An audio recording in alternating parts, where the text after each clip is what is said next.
Let's remember, there were 4 important military events that happened to the 13 colonies during the Revolutionary War. Lexington and Concord were important because they were the first battles of the Revolutionary War. Saratoga was important because after that battle, the French joined the 13 colonies, and capability, leadership, and resources improved for the 13 colonies. Valley Forge was important because it was the lowest point for the Continental Army during the Revolutionary War, yet they kept together, and they became an even better fighting force. And Yorktown was important because it was the last major battle of the Revolutionary War. It forced Britain to finally declare an end to the fighting. There were many more battles during the Revolutionary War.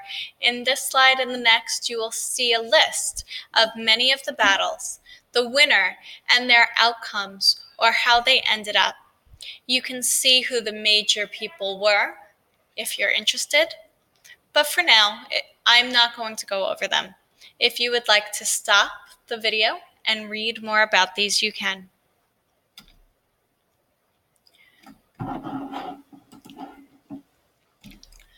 Okay, let's go over how the war ended. The Treaty of Paris. The Revolutionary War officially ended 2 years after the Battle of Yorktown with the 1783 Treaty of Paris. Because of the Treaty of Paris, 2 things happened. First, the 13 colonies, now known as the United States of America, gained their independence from Britain. The people in the United States of America were no longer known as British colonists. Instead, they called themselves Americans. Second, the 1783 Treaty of Paris gave the new United States more land. The United States now stretched from the Atlantic Ocean all the way to the Mississippi River. And you can see these new boundaries in this picture of the United States right here. Now, we own the United States all the way from the Atlantic coast to the Pacific coast.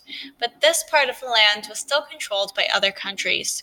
So in 1783, this was the only part of the United States that we owned. A quick summary for the end of chapter 6. The problem was economic. The British wanted control of the colonies because they were able to make money from the colonies. They kept on trying to get more and more control of that money.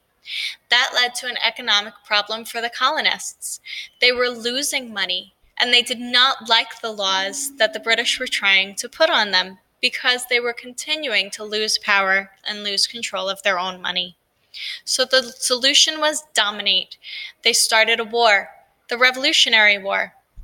And the effect was an end to the problem. The colonists were able to win their independence.